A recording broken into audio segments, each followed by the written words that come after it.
그 여러분들 자신을 볼 때 첫인상이 어떠세요? 내 첫인상은 어떤가? 첫인상이 좋다라고 생각하시는 분 한번 손들어 보실까요? 내 첫인상이 늘 좋아요? 없으세요? 그럼 저는 첫인상이 안 좋아요. 네.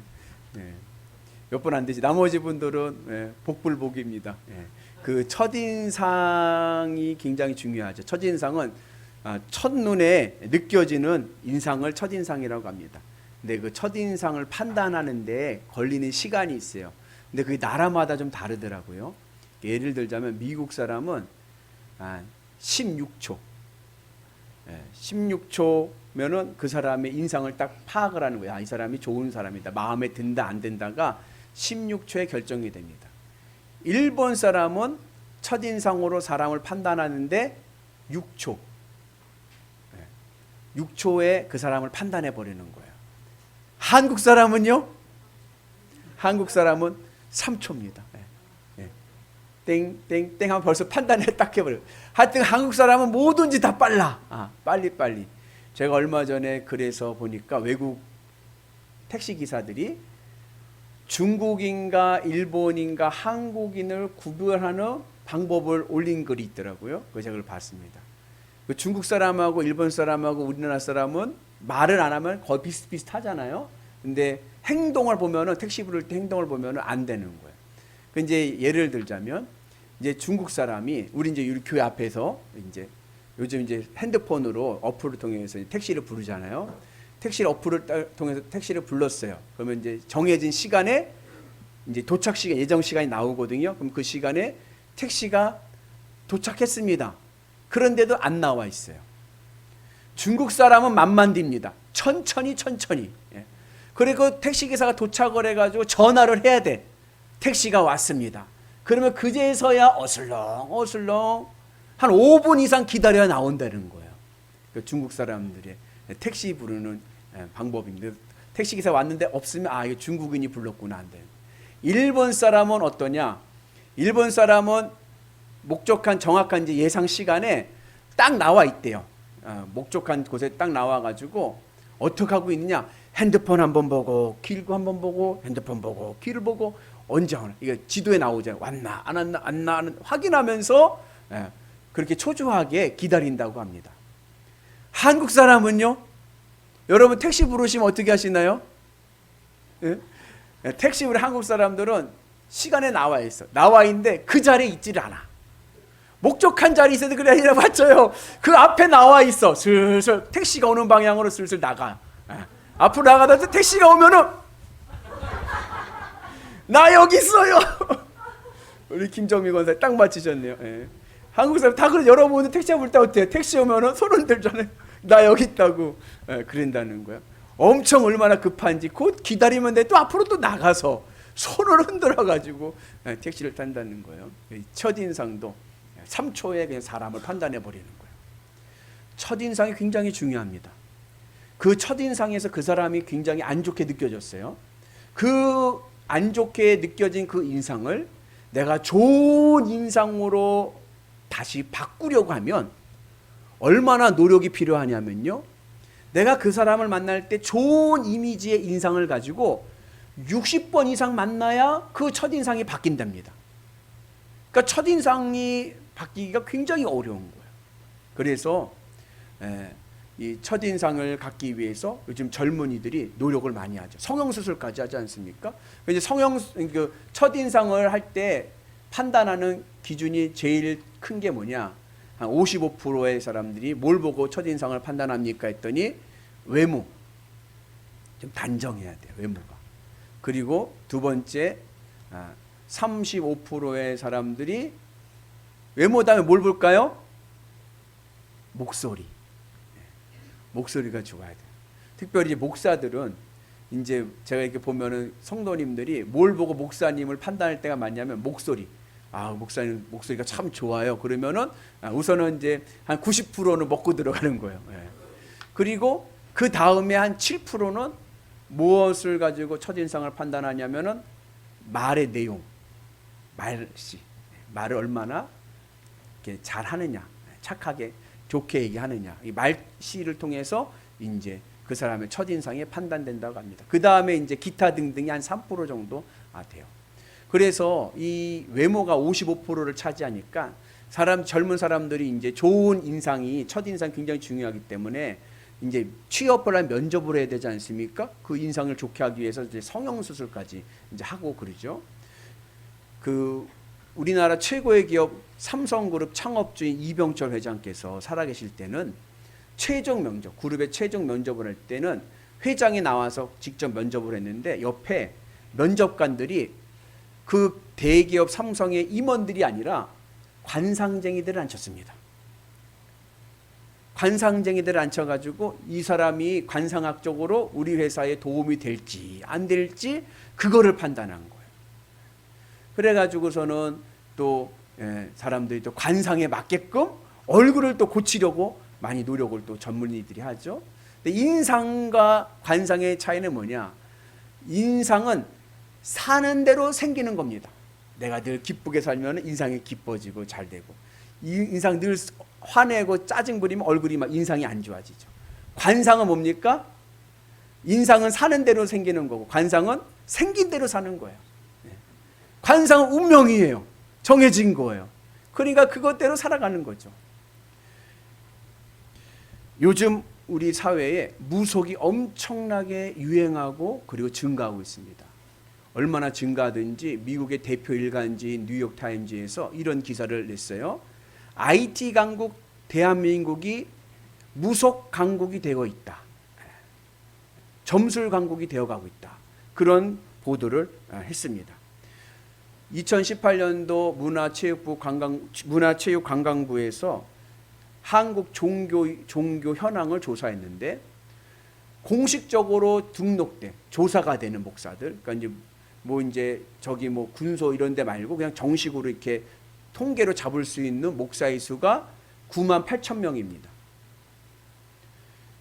그러면서 거기에 이제 무속인들도 공식으로, 비공식이 아니라 공식으로 수로 잡혀 있는 무속인의 수가 몇 명 정도 될 것 같아요? 목사가 98,000명이에요. 여러분 나가서 보면 밤에 보면 다 십자가예요. 그죠? 도시 같은 데 가면. 근데 그 수가 98,000명인 거예요. 무속인은 얼마일까요? 무속인은 40만 명이에요. 엄청 많죠. 이걸 통계로 했더니 19세 이상 성인들을 대상으로 인구 비율을 했더니 80명 중에 1명은 무속인이에요. 대한민국의 80명 중에 1명은 무속인의 통계가 나온 거예요. 그만큼 무속이 굉장히 지금 성행하고 있어요. 특별히 젊은이들에게는 요즘 점집도 옛날 점집 생각하면 안 돼요. 이제 카페처럼 분위기도 좋고요. 아주 차도 마시고 아주 이게 환경이 좋습니다. 부적도요. 옛날에는 어떻게 썼어요? 옛날에 노란 종이 같은데 한지 같은 데다가 닭의 피를 가지고 막 징그럽게 막 썼잖아요. 요즘 부적 가보세요. 아이고 얼마나 귀엽고 앙증맞은지 몰라요. 완전히 그 캐릭터 예쁘게만, 부적도 예뻐. 그래갖고 들고 다녀도 이게 부적인지 몰라. 가방에 붙이고 다녀도 이게 부적인지 모를 정도로 아주 잘 만듭니다. 패션 감각 있게. 그래가지고 또 요즘 어플,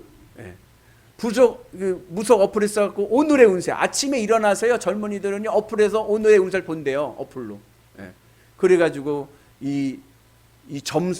무속신앙, 무속의 젊은이들과 한국 사회에 급속히 퍼져가고 있다라고 이야기를 합니다. 왜 이렇게 무속신앙이 발전해가고 퍼져가느냐? 이유는 불확실한 이 미래 속에서 내 운명이 결정되었다라고 생각하기 때문에 그래요. 사주팔자의 이 운명이 내 인생을 결정짓는다라고 생각을 하기 때문에 오늘의 운세를 보는 거예요. 생년월일을 넣고. 그러나 여러분, 인생은 이미 결정된 운명이 아니라 내가 삶 속에서 만들어가는 선택입니다. 인생은 운명이 아니라 선택입니다. 선택은 아무나 할 수 있는 게 아니에요. 여러분, 노예 머슴은 선택권이 없어요. 죄수들도 선택권이 없습니다. 선택권은 누가 갖고 있습니까? 자유인. 자유를 가지고 있는 사람이 선택을 할 수 있습니다. 그래서 오늘 내가 무엇을 선택할 수 있다는 것, 이거 큰 하나님의 축복입니다. 이 선택에는 매력이 있어요. 그게 뭔지 아세요? 내가 하나를 선택하면 나머지는 다 포기해야 돼요. 하나를 얻으려면 나머지를 버려야 됩니다. 이게 선택의 매력인 거예요. 하나님께서는 인간을 창조하실 때 로봇으로 창조하지 아니하시고 우리에게 인격을 주시고 자유의지를 주셔서 우리에게 선택할 수 있는 권리를 주셨습니다. 선택할 수 있는 권리를 주셨다는 것은 또한 나에게는 선택의 책임성이 있다는 겁니다. 내가 무엇을 선택했다면 그건 누구 책임? 그건 내 책임일 거예요. 내가 선택한 것입니다. 누구 때문이 아니라 내 책임입니다. 그래서 우리가 수많은 선택 속에 살지만 그 수많은 선택 속에서의 책임은 나에게 있다. 이것을 우리가 깨달아야 됩니다. 그리고 오늘 신명기 30장은 우리의 인생은 선택인데 이 선택의 결과는 두 가지로, 두 길로 나눠집니다. 내가 무엇을 선택했느냐에 따라서 두 길로 내 인생의 종점이 정해지는 거예요. 하나의 길은 생명과 복의 길입니다. 그리고 또 다른 하나의 길은 사망과 저주의 길입니다. 그리고 이 생명과 사망, 복과 저주의 길로 가는 그 갈림길의 선택의 책임은 누구 책임? 내 책임인 거예요. 우리 같이 말씀 봅니다. 내가 오늘 하늘과 땅을 불러 너희에게 증거를 삼노라. 내가 생명과 사망과 복과 저주를 내 앞에 두었은즉 너와 네 자손이 살기 위해 생명을 택하고. 성경은요 우리들에게요 생명과 사망의 길, 복과 저주의 길이 있고 그 두 길 속에서 우리는 생명의 길을 선택해야 되고 복의 길을 선택해야 될 줄로 믿습니다. 그러면 우리가 생명과 복의 길을 선택하기 위해서는 우선 사망과 저주의 길이 무엇인지를 알아야 돼요. 이 사망과 저주의 길을 오늘 말씀이 신명기 30장에서 말씀해 주고 있습니다. 우리 같이 말씀 봅니다. 그러나 내가 만일 마음을 돌이켜 듣지 아니하고 유혹을 받아 다른 신들에게 절하고 그를 섬기면 내가 오늘 너희에게 선언하노니 반드시 망할 것이니라. 사망과 저주를 선택하는 것은 무엇이냐? 유혹을 받아서 다른 신들에게 절하는 우상숭배입니다. 사망과 저주의 길은 우상숭배의 길입니다. 우상숭배는요 하나님이 가장 싫어하시는 죄입니다. 우상숭배하는 자는요 반드시 망합니다. 그런데 왜 사람들이 그럼에도 불구하고 우상을 숭배하며 살아가는가? 왜 그렇게 미신을 따르고 점을 치고 우상에게 절을 하는가? 그 근본 이유에 대해서 성경은 이렇게 말씀합니다. 같이 봅니다. 그러므로 땅에 있는 지체를 죽이라. 곧 음란과 부정과 사욕과 악한 정욕과 탐심이니 탐심은 우상숭배니라. 우상숭배의 근본적인 이유는 무엇이냐? 그것은 탐욕입니다. 탐욕이 내 인생의 영혼을 병들게 하고 결국 내 인생의 길을 사망의 길, 저주의 길로 가게 됩니다. 그래서 우리가 인생을 살아가는데 지혜가 있다면 욕심 부리지 않는 거예요. 탐욕에서 벗어나는 겁니다. 조금만 더 그 욕심만 부리지 않아도요 여러분 얼마든지 평안하게 살 수 있습니다. 우리 같이 말씀 봅니다. 오직 각 사람이 시험을 받는 것은 자기 욕심에 끌려 미혹됨이니 욕심이 잉태한 즉 죄를 낳고 죄가 장성한 즉 사망을 낳느니라.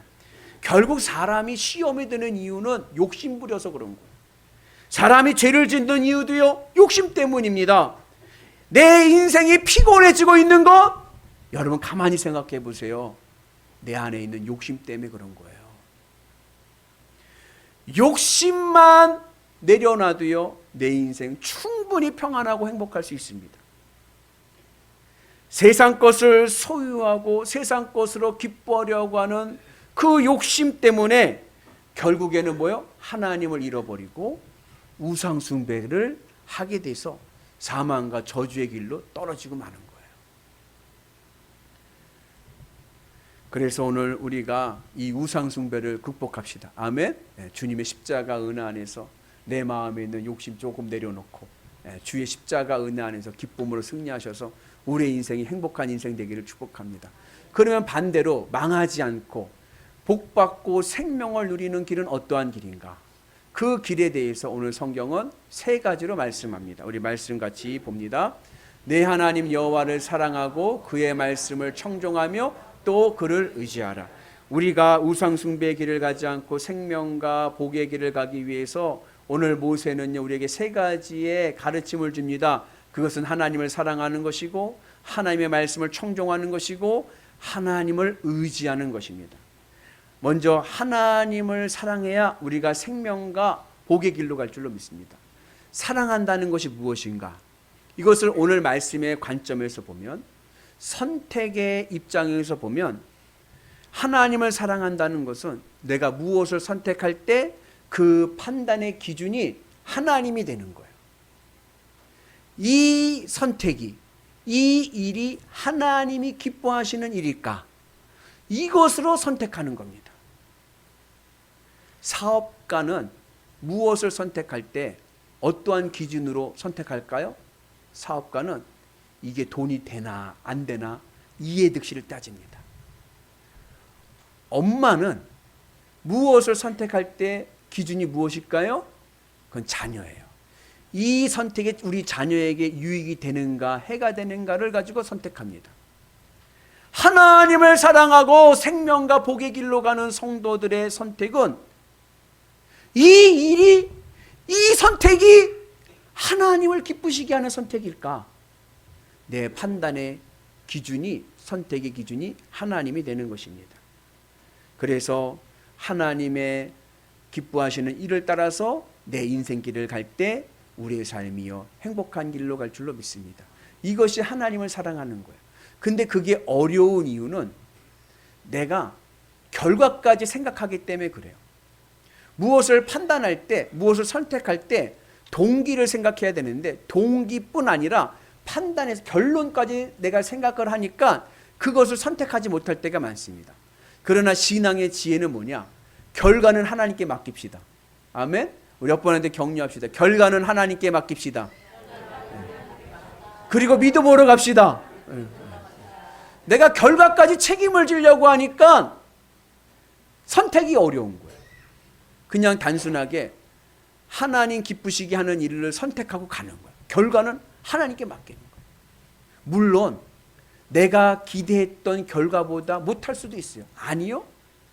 전혀 실패한 길로 갈 수도 있습니다.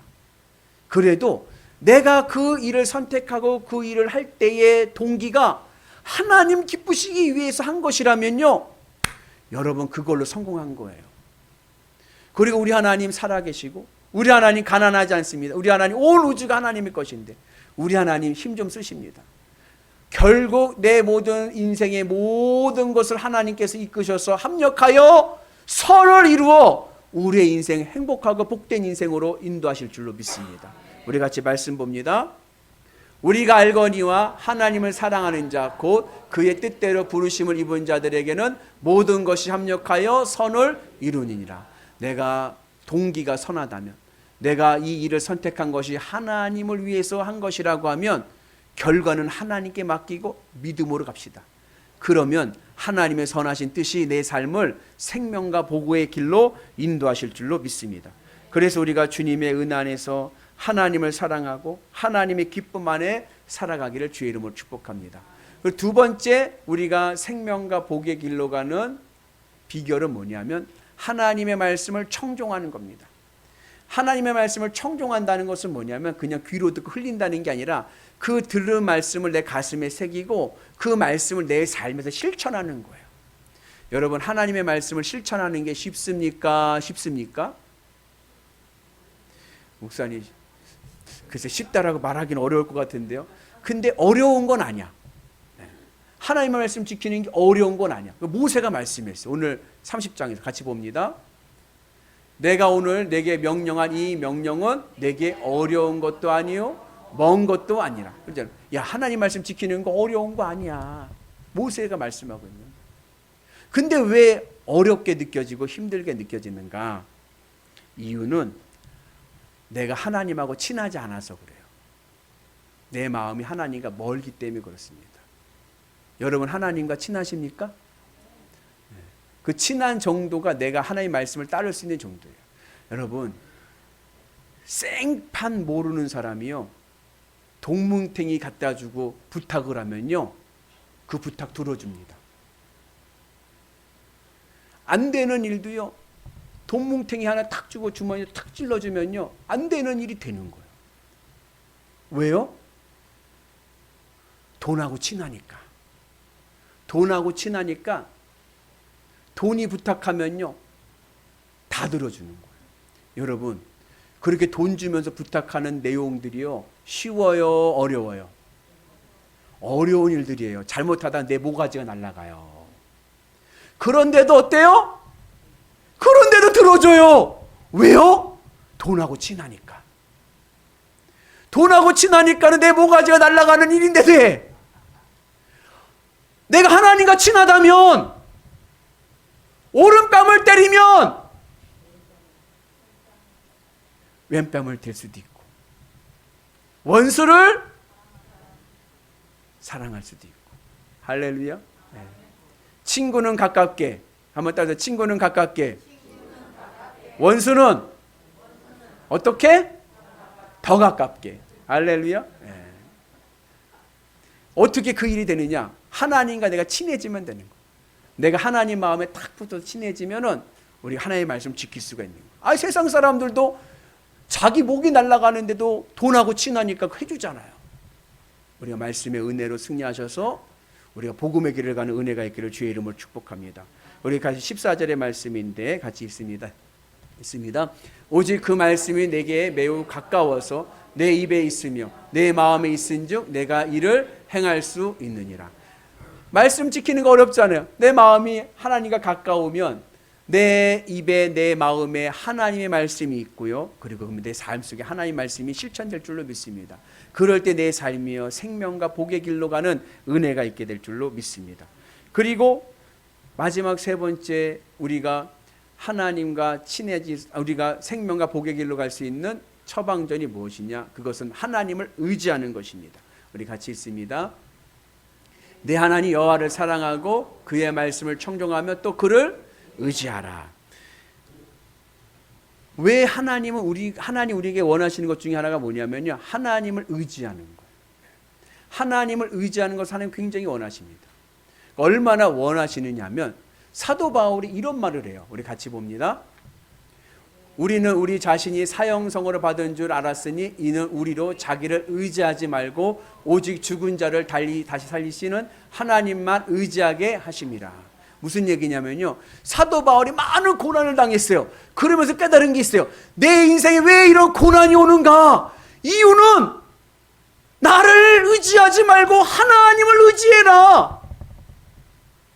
하나님을 의지하게 하기 위해서 하나님께서 우리에게 고난을 주신다라고 이야기하는 거예요. 그 말뜻은 하나님은 하나님을 의지하는 것을 기뻐하십니다.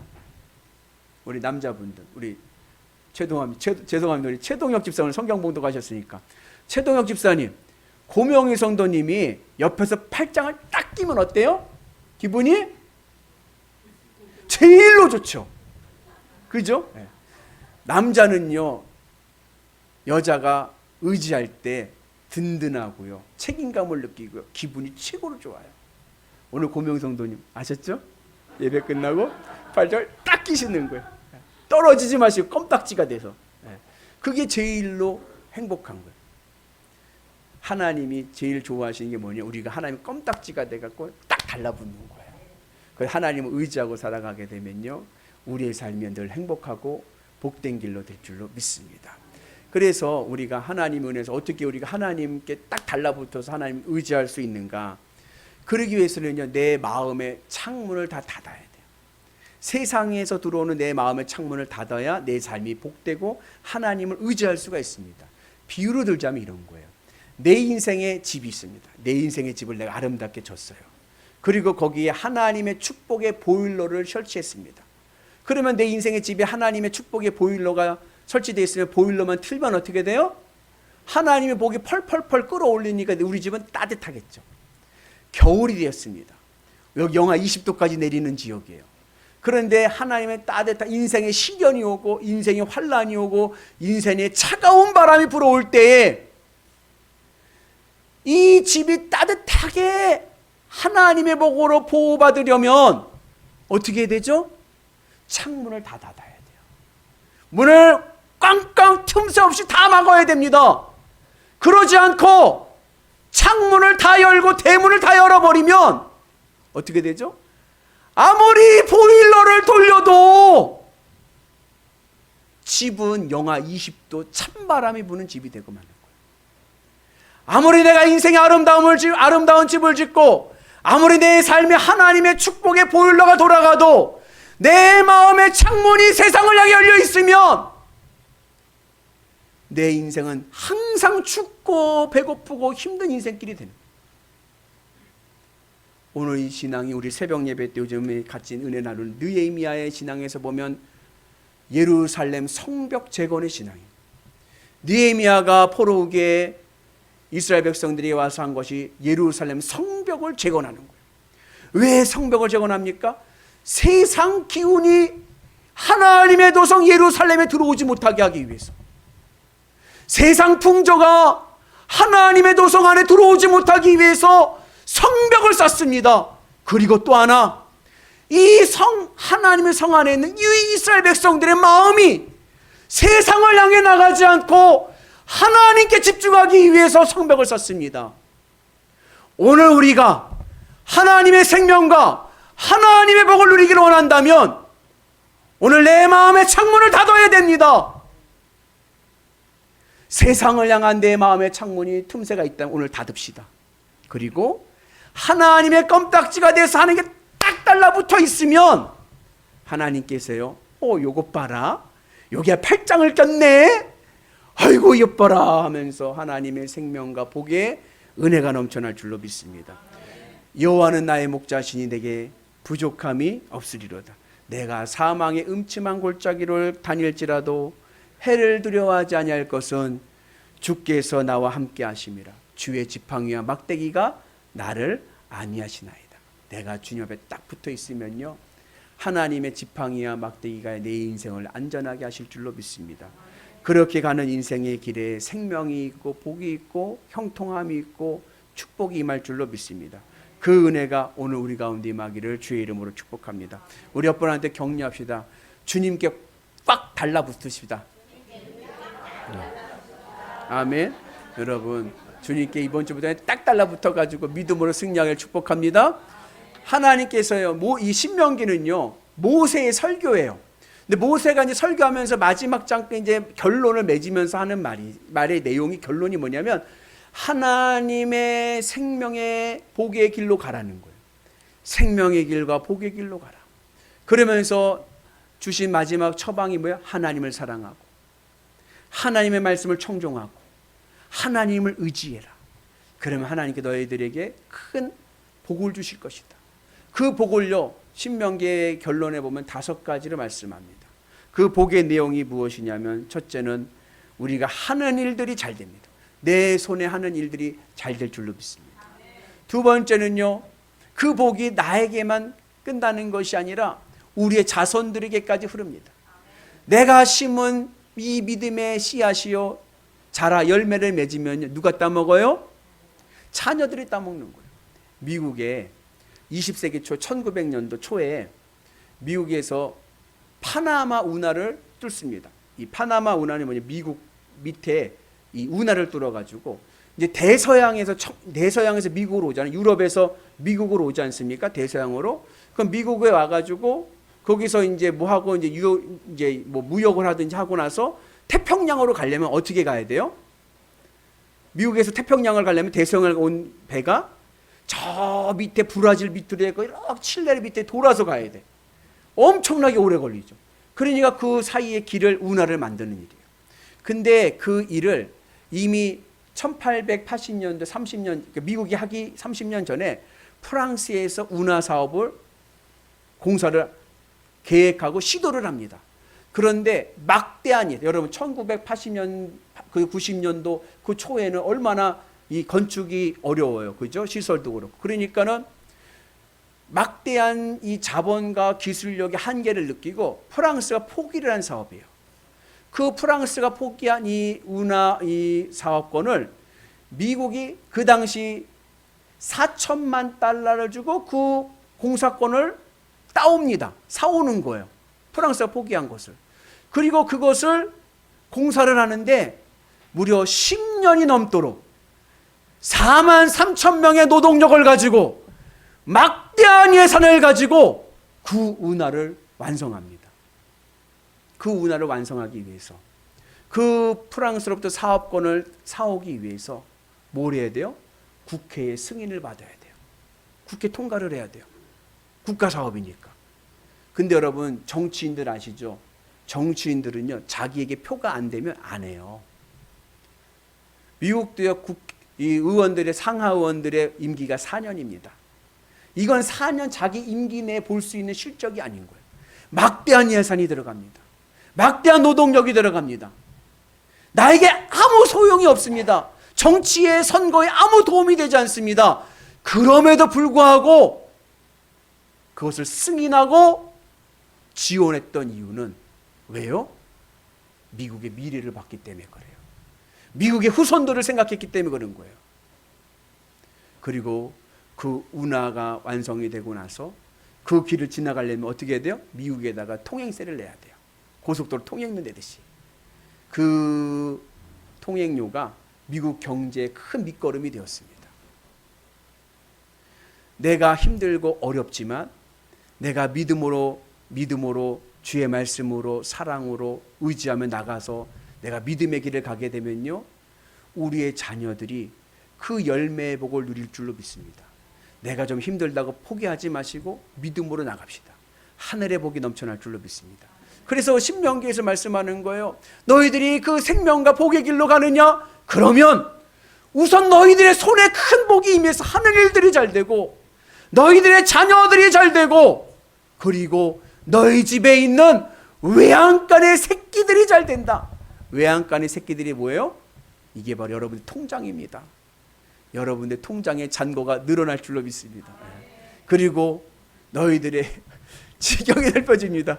집이 넓어져서 지경이 넓어져서 부동산의 복이 있기를 축복합니다. 여러분 아직 내 집이 없는 분들 하나님의 축복으로 올 한 해도 되겠죠. 내 집 마련하는 은혜가 있게 축복합니다. 그런 은혜가 있는 거예요. 그리고 나서 그 다음에 중요한 복이 뭐냐면 마지막 5번째 하늘의 복이 온다. 하늘의 복이 뭐예요? 내 삶이 천국이 되는 거예요. 여러분들의 지금 삶이 천국입니까? 그냥 그렇습니까? 아니면 지옥입니까? 여러분들의 삶이 천국이 되는 은혜가 있어요. 어떠한 형편에서도 내 집은 내 삶이 천국이 돼서 항상 기쁘고 쉬지 않고 기도하고 범사에 감사하는 은혜가 있게 될 줄로 믿습니다. 인생은 뭐다? 인생은 선택이다. 어느 길을 가시겠습니까? 생명의 길을 가시겠습니까? 사망의 길을 가시겠습니까? 복의 길을 가시겠습니까? 저주의 길을 가시겠습니까? 미련한 사람 아니고서는 생명의 길을 가고 복의 길을 갑니다. 우리는 믿음의 사람입니다. 생명과 복의 길을 갑시다. 하늘의 은혜로 우리의 삶이 늘 복되어서 주께 영광 돌리시고 우리의 삶이 늘 행복한 인생 되시는 위대한 성도들 되시기를 주님의 이름으로 축복합니다.